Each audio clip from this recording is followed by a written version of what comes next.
Good morning. कक्षा 9 subject Hindi chapter 3 क्या निराश हुआ जाए, उसके राइटर है हजारी प्रसाद द्विवेदी। इसके अगले लेक्चर में हमने देखा था कि हमारा जो आज का वातावरण है वो समाचार, चोरी, डकैती, तस्करी, भ्रष्टाचार ऐसे अनेक समाचारों से भरे रहते हैं। आरोप प्रत्यारोप का ऐसा वातावरण बन गया है कि लगता है कि देश में कोई ईमानदार आदमी ही नहीं रहेगा। हर व्यक्ति को संदेह की दृष्टि से देखा जा रहा है। जो जितने ऊंचे पद पर है उतने ही उसमें अधिक दोष दिखाई देते हैं। एक बार बहुत बड़े आदमी ने मुझसे कहा था कि इस समय सुखी वही व्यक्ति है जो कुछ भी नहीं करता। जो कुछ भी करेंगे लोग उसमें दोष निकालेंगे, उसके सारे गुण भुला दिए जाएंगे और दोषों को बढ़ा चढ़ाकर दिखाया जाने लगेगा। दोष किस में नहीं होते। यही कारण है कि हर आदमी दोषी अधिक गुणी बिल्कुल ही नहीं या बहुत कम दिखाई दे। स्थिति अगर ऐसी है तो निश्चय ही चिंता का विषय है। क्या यही भारतवर्ष है जिसका सपना तिलक और गांधी ने देखा था? रविंद्रनाथ टैगोर और मदन मोहन मालवीय का महान संस्कृत सभ्य भारतवर्ष किसी गह्वर में डूब गया। आर्य और द्रविड़, हिंदू और मुसलमान, यूरोपियन और भारतीय आदर्शों की मिलन भूमि महामानव समुद्र क्या सूख गया? मेरा मन कहता है ऐसा हो नहीं सकता। मेरा मन कहता है ऐसा हो नहीं सकता। हमारे महान मनुष्यों का सपनों का भारत है और रहेगा। यह सही है कि माहौल, आज का वातावरण जो है कुछ ऐसा बन गया है कि मेहनत करके ईमानदारी से जीवन जीने वाले जो लोग हैं, वो मेहनत करने वाले जो जीविका चलाने वाले भोले भाले निरीह श्रमजीवी पीस रहे हैं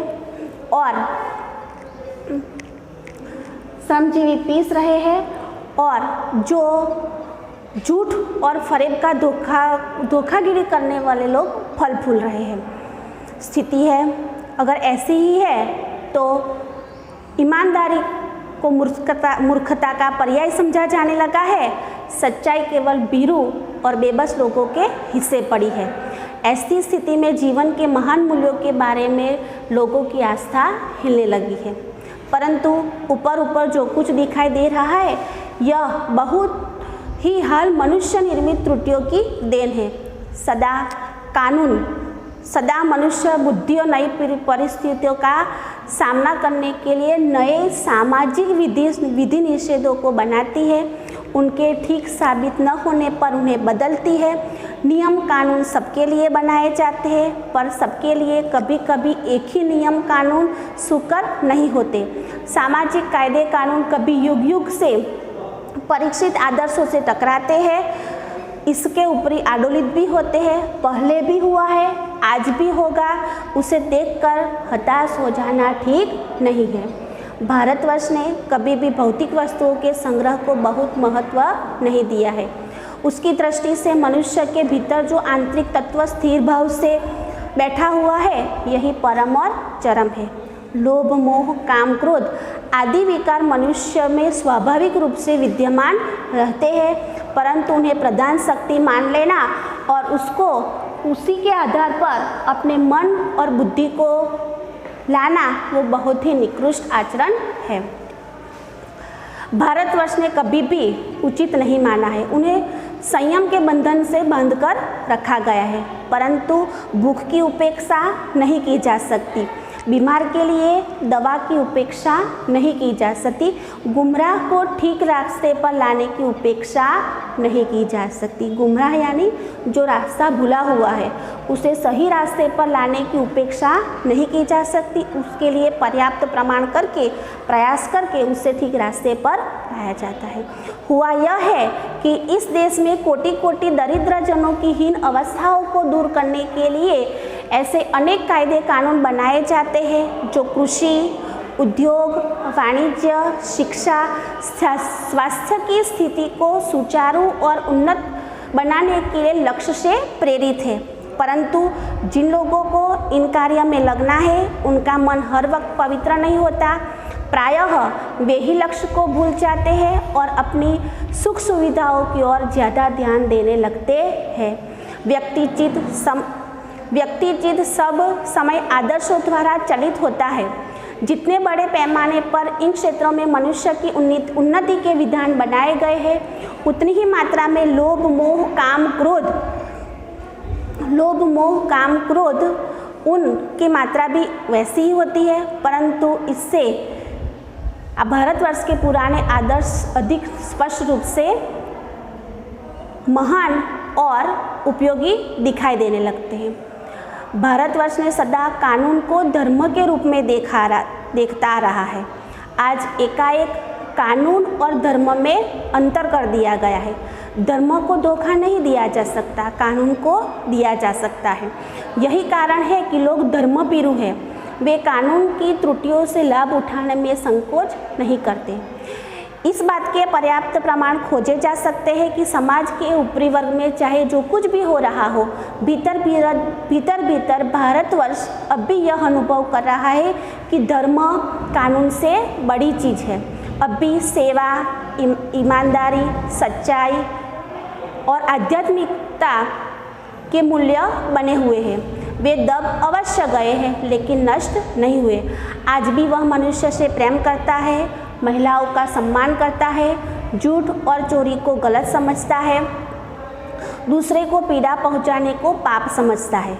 हर आदमी अपने व्यक्तिगत जीवन में इस बात का अनुभव करता है। समाचार पत्रों में जो भ्रष्टाचार के प्रति इतना आक्रोश है, वह यही साबित करता है कि हम ऐसी चीज़ों को गलत समझते हैं और समाज के उन तत्वों की प्रतिष्ठा कम करना चाहते हैं जो गलत तरीके से धन या मान संग्रह करते हैं।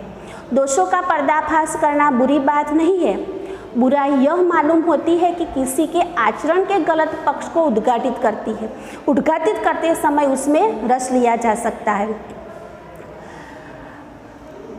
जितनी हम बुरी बात को उजागर करते हैं उतनी बात अच्छाई को नहीं करते। सैकड़ों बुराइयों में रस लेना बुरी बात है, अच्छाई को उतना ही रस लेकर उजागर न करना और भी बुरी बात है। सैकड़ों घटनाएं ऐसी घटती है जिन्हें उजागर न करके लोक चित्त को अच्छाई के प्रति अच्छी भावना जगाती है। ऐसे कई और उदाहरण भी है। जैसे पहले एक जो हमारे हजारी प्रसाद द्विवेदी जी उन्होंने लिखा था कि एक बार वो ट्रेन यात्रा कर रहे थे। उस समय उन्होंने देखा कि जल्दी उन्होंने टिकट लिया और ट्रेन में बैठ गए। थोड़ी देर बाद वो क्या देखते हैं कि वहाँ पर जो टिकट मास्टर थे वो वहाँ पर आए। हर सेकंड क्लास के डिब्बे में हर व्यक्ति का चेहरा देखते हुए वो वहाँ पर आए और उन्होंने देखा कि आते ही लेखक के हाथ में 90 रुपये थमाए। वो तो आश्चर्य में आ गए कि ऐसे क्या हुआ। उन्होंने कहा जल्दी में ना आपने देखा न मैंने देखा, आपने 10 के बजाय 100 के नोट मुझे दे दिए, वो वापस 90 रुपये। तो ये कहाँ पर ठगी हुई? आज भी अच्छाई है, इसका एक प्रमाण है। दूसरी बात है कि जो हमारे लेखक है वो अपनी पत्नी के साथ, अब पत्नी और बच्चों के साथ बस में मुसाफरी कर रहे थे। बस रुक कर चलती थी। रात का समय था, रात के करीब 10 बजे हुए थे और एक निर्जन सुनसान पर बस ने जवाब दे दिया यानी बस वहाँ पर ही रुक गई। बाद में उन्होंने देखा कि कंडक्टर उतरा, बस के ऊपर से साइकिल ली और वो चलता बना। मुसाफिर जो बैठे थे परिवार सहित लेखक अकेले ही थे। सब अंदर बातें करने लगे कि यहाँ पर 2 दिन पहले यहाँ पर चोरी हुई थी, ऐसी ही एक बस को लूट लिया गया था और इसी जगह पर इस ड्राइवर ने लाकर इस बस को यहाँ पर खड़ा किया है। तो यहाँ पर जो कंडक्टर है वो डाकुओं को बुलाने के लिए ही गया है। सब लोगों ने ड्राइवर को मार पीटने का हिसाब बनाया। ड्राइवर जो था वो लेखक की ओर कातर ढंग से देखने लगा कि हम कोई बस का उपाय, उन्होंने समझाया सब लोगों को, हम बस का कोई उपाय कर रहे हैं, ले लोग हम मुझे मारेंगे, आप मुझे बचाइए। लेखक ने लोगों को उन्हें मारने तो नहीं दिया, लेकिन लोगों में इतना आक्रोश था कि कि उनको पकड़कर बस से उतार दिया और एक जगह पर घेर कर खड़े हुए। मानो कोई अघटित घटना घटती है तो इन्हें वहाँ से ले लिया जाए और वहीं पर पहले ड्राइवर को ही ख़त्म कर दिया जाए। ऐसी स्थिति में रात के लगभग 12 बज गए थे। थोड़ी देर में क्या होता है कि जो कंडक्टर था वो नई बस लेकर आ रहा था। आते ही उन्होंने कहा, अड्डे से नई बस लाया हूँ, आप सब इसमें आ जाए, ये बस अब चलने लायक है नहीं। तब सब लोगों में जान आई। बच्चे भूखे और प्यासे थे, पानी पानी चिल्ला रहे थे। तो कंडक्टर ने बोला, एक लोटे में पानी, एक लोटे में दूध और पानी भी वो लाया हुआ था। तो सबको 1 बजे से पहले जहाँ पर पहुँचा, नए बस अड्डे पर पहुँचा दिया। सबको जहाँ जाना था वो जाए।